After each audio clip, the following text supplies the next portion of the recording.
کیا صحابہ ایسا کرتے تھے؟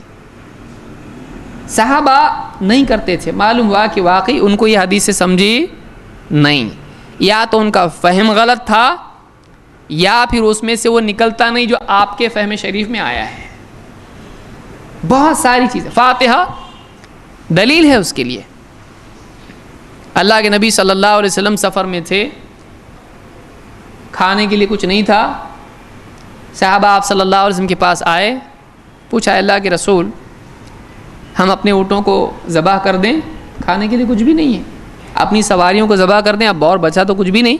آپ نے کہا ٹھیک ہے, اگر لگتا ہے صحیح تو کرو, تم اگر مناسب سمجھو تو کرو. تمہارا آئے, کہا اللہ کے رسول آپ اجازت اگر اس چیز کی دے دیں گے, مسلمان اپنی سواریوں کو ذبح کر دیں گے, ہم جائیں گے کیسے؟ سفر میں سواریاں کم پڑ جائیں گی, مصیبت ہو جائے گی. آپ ایسا کیجئے کہ سارے قافلے والے جتنے بھی ہیں ان کے پاس جو کچھ بچا کچا کھانا ہے, جو بھی ٹکڑا چھوٹا موٹا جو بھی ہے, جو بھی بچا کچا ہے, آپ سب کو جمع کیجئے اور آپ اللہ سے دعا کیجئے. آپ نے کہا ٹھیک ہے ایسا کرو. آپ مشورہ صحابہ کا مانتے تھے, اللہ کا حکم تھا آپ کو, وشاورہم فی الامر, ان سے مشورہ کیجئے.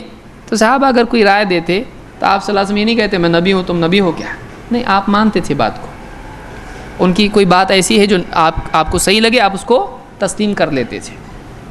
آپ نے کہا ٹھیک ہے ایسا کرو. سارے قافلے میں سے سب کی روٹی کے ٹکڑے, یہ وہ جو بھی ہے, کھجوریں جو بھی تھا, لا کے ایک چمڑے کا دسترخوان بچھایا. وہ لوگ دسترخوان پر کھاتے تھے. دسترخوان لائے, بچھایا اس کے اوپر, اور سارا لا کے اس پہ ڈال دیا. ایک دسترخوان پہ مشکل سے آ جاتا تھا, ایک آدمی کے دسترخوان پر آ گیا ہو. اب صحابی کہتے ہیں آپ نے اس پر جو کہنا تھا کہا, سامنے رکھا اس کو, آپ نے جو کہنا تھا کہا, اور کہا اس کو اب برتنوں میں اپنے بھر لو. صحابہ نے جتنے لوگ سفر میں آپ کے ساتھ تھے قافلے میں, سب نے اپنے برتن بھرے, اور وہ جو تھوڑا تھوڑا تھا برتنوں میں بچا ہوا, اب جب بھرا گیا تو پورے برتن فل, اور سب کے برتن فل, اور جو رکھا ہوا تھا ویسے ہی باقی. کر لو, فاتحہ کی دلیل مل گئی. ادھر ادھر کیوں جاتے ہو بھائی, بخاری مسلم میں ہے, فاتحہ کی دلیل ہے. سامنے رکھے نا, دعا کیے نا, بڑھا نا, ہم کیا کر رہے ہیں پھر؟ اب آپ بتائیے کیا کریں گے آپ؟ آدمی کو ہارٹ اٹیک آ جائے گا. ہاں نا, ثابت ہوگا فاتحہ. جو زندگی بھر فاتحہ کا مخالف ہو تو پریشان ہو جائے گا, بھائی یہ واقعی فاتحہ ادھر کیسا کیا آ گیا, فاتحہ بخاری میں کیسے نکالا ہے,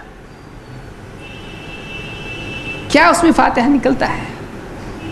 واقعی اگر وہ چیز فاتحہ تھی تو صحابی بتاتے فاتحہ پڑھے, سورہ فاتحہ پڑھے, 4 قل پڑھے, درود پڑھے, آگے پیچھے 11 اور جو بھی پڑھنا تھا پڑھے. بتایا کیا پڑھے؟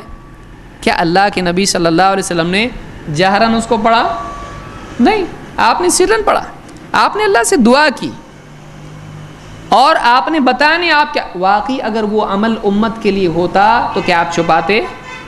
آپ ایسے اذکار جو انفرادی ہیں آپ جہرن بھی پڑھ لیا کرتے تھے تاکہ امت سیکھے ان کو, تاکہ لوگوں کو معلوم ہو کہ آپ کیا پڑھ رہے ہیں. ایک ایک آیت کبھی کبھی نماز میں زور سے پڑھ لیا کرتے تھے تاکہ لوگوں کو معلوم ہو جائے میں کون سی صورت پڑھ رہا ہوں, تاکہ اس نماز میں یہ صورت پڑھی جاتی, لوگوں کو معلوم پڑے.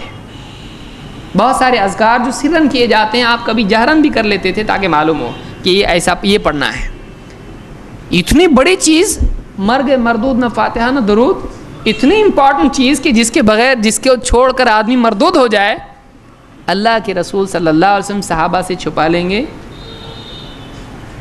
اگر وہ آپ کے ساتھ خاص نہیں ہوتا تو آپ عام کرتے.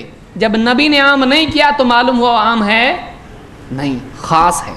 صحابہ میں سے بھی کسی نے کیا. بعد میں حضرت عمر نے کہا چلو اب کم پڑ گیا, اللہ اب میں بھی کرتا ایسا, میری رائے تھی وہ, اب میں بھی فاتحہ دیتا ہوں. ایک پرچہ میرے ہاتھ میں آیا ایک وقت پہلے, کہا کہ دیکھیے اس حدیث سے فاتحہ کی دلیل ملتی ہے. کیسے؟ کہا اللہ کے رسول صلی اللہ علیہ وسلم نے پڑھا اور بہت لمبا نہیں پڑھا. اب یہ کہاں سے ہے معلوم نہیں, یہ بھی پوچھنے کی چیزیں ملے نہیں. وہ تو بہت تھوڑا پڑھا تو کوئی چھوٹی چیز ہوگی, اور کوئی اہم ہی چیز ہوگی, کوئی بہت بڑی چیز ہوگی. اور جب ہم غور کرتے ہیں تو قرآن سب سے بڑی چیز ہے, اور قرآن میں سب سے اہم چیز کیا ہے؟ سورۃ فاتحہ تو فاتحہ ہی پڑھا ہوگا. آپ دیکھیے فاتحہ ہی پڑھا ہوگا یہ دلیل ہے. یعنی آدمی کہے صحیح میں میرا دل بولتا ہے فاتحہ ہے تو یہ دلیل ہو جاتا ہے. کوئی آدمی آ کے بولے نہیں میرا دل بولتا ہے کلمہ ہے لا الہ الا اللہ محمد رسول اللہ, تو کیا اس کی مانیں گے آپ؟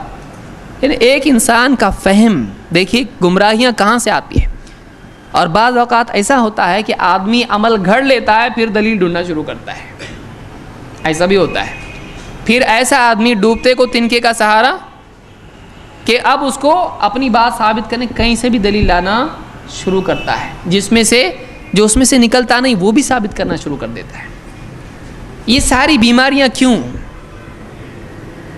یہ کیوں ہوتا ہے ایسا؟